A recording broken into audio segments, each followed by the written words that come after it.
when the Black label rolled out its first co-ed idol group, ALLDAY PROJECT, for a June 23, 2025 debut with the single Famous, anticipation quickly gave way to controversy.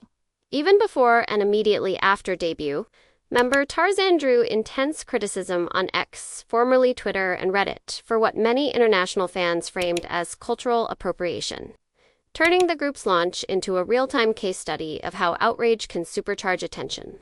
Hashtags like TarzzanOut trended as posts dissecting his styling and persona spread across platforms.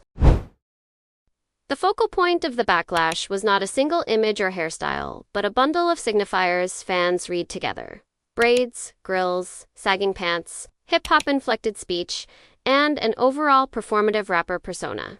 Multiple Reddit megathreads and discussion posts argued that, taken cumulatively, these choices amounted to wearing a black rapper as an aesthetic, reviving an old fault line in K-pop over where admiration ends and appropriation begins. On X and Reddit, detractors said the agency should have anticipated the reaction and intervened.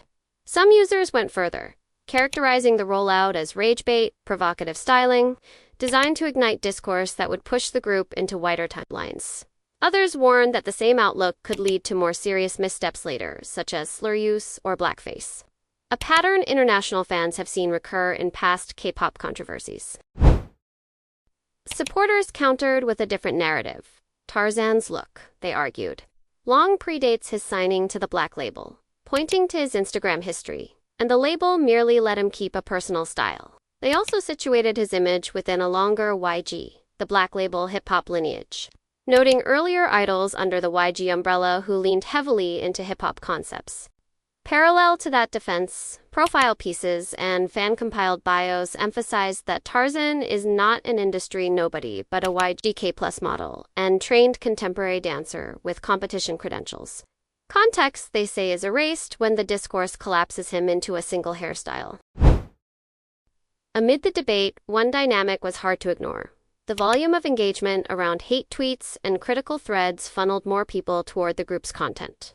Discussion posts observed that detractors' virality was paradoxically introducing ALLDAY PROJECT to new potential fans who checked the music out to see what the fuss is about. While motives are contested, the measurable outcome was visibility. By late June, domestic metrics showed momentum for the group, even as international debate raged, with Famous hitting #1 on Melon's daily chart on June 28. The controversy also didn't exist in a vacuum.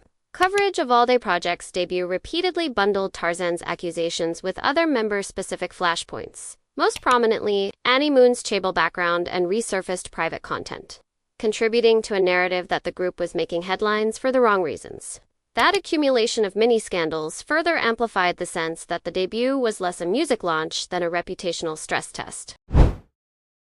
As of late July 2025, the Black label has not publicly altered Tarzzan's styling or issued a formal apology specific to the cultural appropriation accusations, and the member remains fully active in promotions.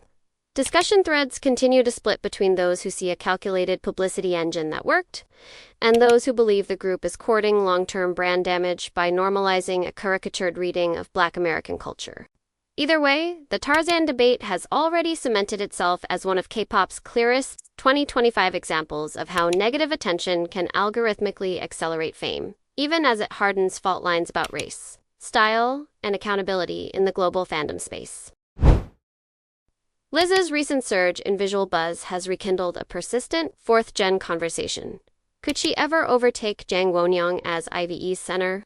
The question is less about whether Liz looks better now and more about how K-pop centers are manufactured and maintained. Through brand equity, algorithmic visibility, institutional positioning, and the narrative an agency repeatedly sells to the public.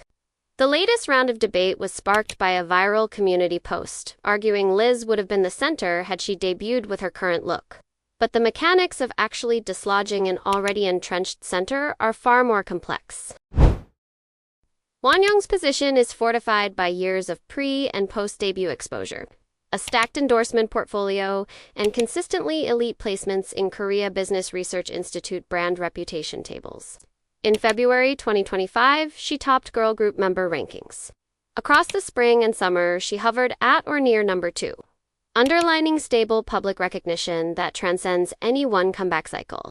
On top of that, she has accumulated one of the most extensive endorsement slates among fourth-generation female idols, ranging from beauty and fashion Miu Miu, Kerastase, Tommy Jeans, Amuse to finance and household names, Worrybank, Downy, Medicube, and even Dyson Korea, making her not just IVE's visual face but a cross-industry advertising asset. By comparison, Liz's momentum is real, but nascent in the metrics that decide who fronts a group.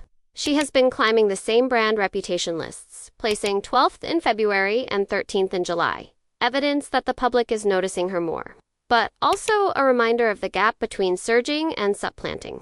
Her individual visibility still trails Wonyoung's in endorsements, long-form magazine features, and Nan music broadcast slots, the very channels that keep a center's image omnipresent, even between releases.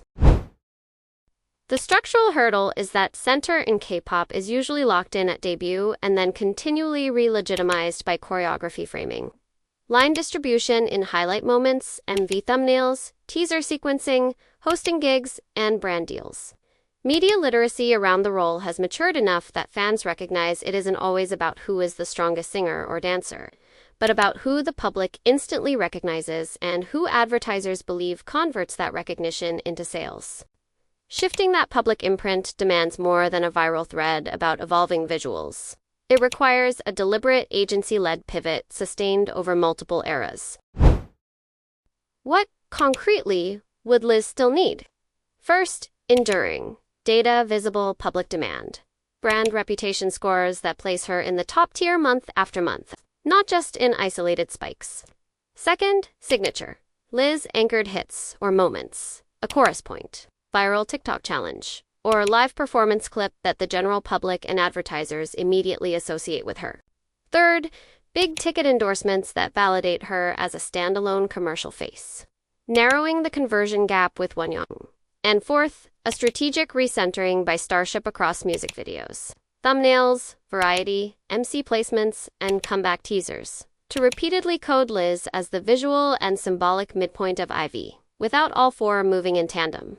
The discourse remains a fan-level argument rather than an industry-level reclassification. This is the same logic that has kept long-standing centers at the forefront across generations, even when other members trend for vocals, performance, or late-blooming visuals. The timing gives her a proving ground.